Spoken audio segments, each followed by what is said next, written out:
कि ये money trail साबित नहीं हुई। उन्होंने कहा ये डिबेटेबल है।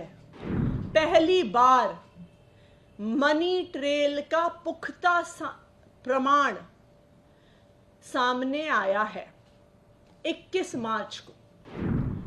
एक मनी ट्रेल की आशंका पर रेड होते हैं, समन होते हैं, गिरफ्तारियां होती हैं, तो एक पुख्ता मनी ट्रेल के आधार पर पिछले 16 दिन में ईडी ने कितने समन किए?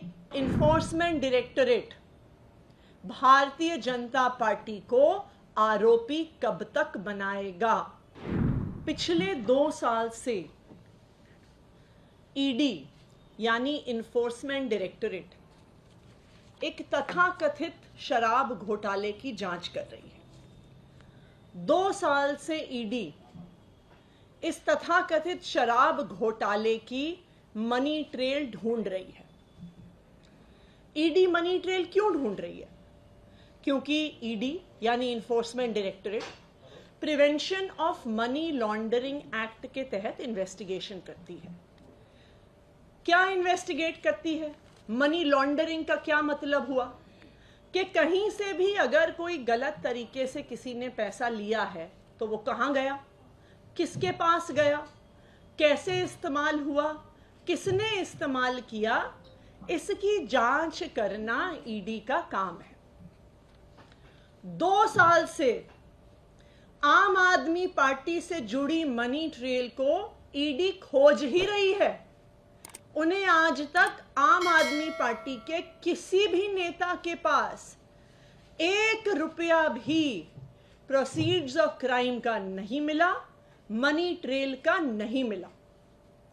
जब ये बात सुप्रीम कोर्ट गई तो सुप्रीम कोर्ट ने भी बार बार ईडी से पूछा कि आम आदमी पार्टी से जुड़ी हुई मनी ट्रेल कहां है, मनीष सिसोदिया से जुड़ी हुई मनी ट्रेल कहां है, संजय सिंह से जुड़ी हुई मनी ट्रेल कहां है, और इस पर ईडी के पास कोई जवाब नहीं था।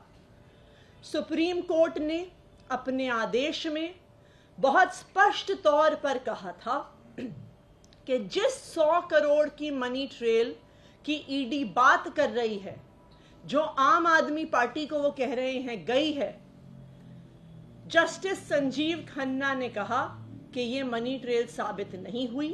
उन्होंने कहा ये डिबेटेबल है, यानी ये संदेहास्पद है, इसको साबित नहीं किया गया। संजय सिंह जी के बेल के समय जब मनी ट्रेल पर सवाल उठे तो ईडी के पास कोई भी जवाब नहीं था कि आम आदमी पार्टी से जुड़ी हुई मनी ट्रेल कहां है। लेकिन इस पूरे केस में मनी ट्रेल ना मिलने के बावजूद आम आदमी पार्टी के कई नेताओं को गिरफ्तार कर लिया गया। मनीष सिसोदिया जी को गिरफ्तार किया गया, संजय सिंह जी को गिरफ्तार किया गया, यहां तक कि अब दिल्ली के मुख्यमंत्री अरविंद केजरीवाल जी को भी गिरफ्तार किया गया, सिर्फ और सिर्फ ईडी की एक मनी ट्रेल की आशंका पर। लेकिन 21 मार्च 2024 को इस लिकर पॉलिसी इन्वेस्टिगेशन में, इस लिकर पॉलिसी केस में पहली बार मनी ट्रेल का पुख्ता प्रमाण सामने आया है 21 मार्च को कि किसने पैसे लिए, किसको दिए, कहां दिए, कब दिए, वो पैसे कहां गए, इसका पुख्ता प्रमाण 21 मार्च 2024 को सामने आ गया है। आज उस बात को 16 दिन हो गए हैं। तो जब एक मनी ट्रेल की आशंका पर रेड होते हैं, समन होते हैं, गिरफ्तारियां होती हैं, तो एक पुख्ता मनी ट्रेल के आधार पर पिछले 16 दिन में ईडी ने कितने समन किए, ईडी ने कितने रेड किए, ईडी ने कितनी गिरफ्तारियां करी? और इसका जवाब यह है कि ईडी ने कुछ नहीं किया, क्योंकि ये मनी ट्रेल शराब कारोबारी शरद रेड्डी से भारतीय जनता पार्टी के अकाउंट में जा रही है। तो मैं आज ईडी से कुछ सवाल पूछना चाहती हूं। मेरा सबसे पहला सवाल इन्फोर्समेंट डायरेक्टरेट से कि पिछले 16 दिन में जब पुख्ता प्रमाण शराब कारोबारी साउथ लॉबी के शरद चंद्र रेड्डी से 55 करोड़ के चंदे का भारतीय जनता पार्टी को दिया गया, उसका जब एक पुख्ता प्रमाण आ गया है, तो पिछले 16 दिन में इन्फोर्समेंट डायरेक्टरेट ने इस पे क्या जांच करी है, कितने समन भेजे हैं, कितनी रेड करी हैं और कितनी गिरफ्तारियां करी हैं। ये है मेरा ईडी से पहला सवाल। मेरा ईडी से दूसरा सवाल कि जब सिर्फ मनी ट्रेल की आशंका पर आपने आम आदमी पार्टी के कई नेताओं को गिरफ्तार कर लिया, कोर्ट में कहा कि आम आदमी पार्टी को आरोपी बनाएंगे, तो जब 55 करोड़ रुपए की मनी ट्रेल साउथ लॉबी के शराब कारोबारियों से भारतीय जनता पार्टी को जा रही है, तो enforcement directorate Bharatiya Janata party को आरोपी कब तक बनाएगा।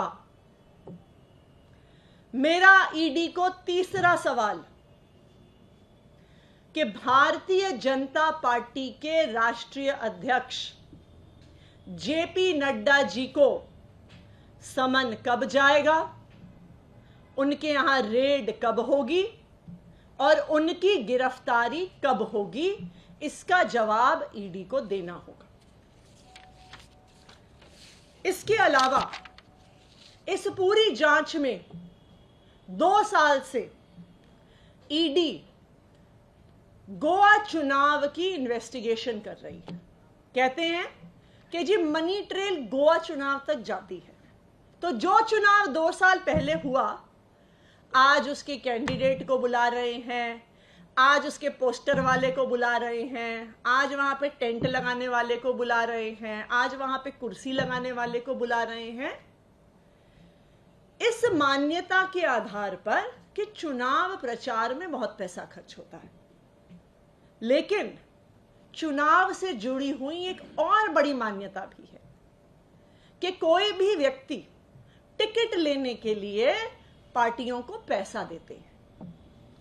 तो जब 29 मार्च को शराब घोटाले के एक और आरोपी मगुंटा श्रीनिवासलू रेड्डी को भारतीय जनता पार्टी के अलायंस पार्टनर टीडीपी से टिकट मिलता है, तो क्या ईडी इस बात की जांच कर रही है कि क्या मगुंटा श्रीनिवासलू रेड्डी और उनके बेटे राघव मगुंटा ने भारतीय जनता पार्टी के एलाय टीडीपी को कुछ पैसे तो नहीं दिए? क्या ईडी ने इस पर जांच शुरू करी है?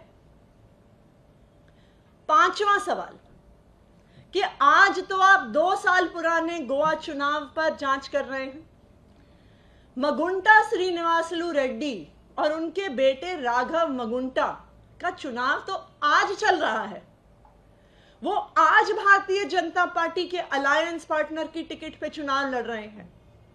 आपने क्या उनके चुनाव प्रचार पर इन्वेस्टिगेशन शुरू किया कि पैसा कहां से आ रहा है, पैसा कहां खर्च हो रहा है, वो पोस्टर कैसे लगा रहे हैं, वो कुर्सी कैसे लगा रहे हैं, वो साउंड सिस्टम कैसे लगा रहे हैं, वो अपना प्रचार कैसे कर रहे हैं? उसकी मनी ट्रेल देखने के लिए आपको 2 साल बाद किसी गवाहों को बुलाने की जरूरत नहीं है।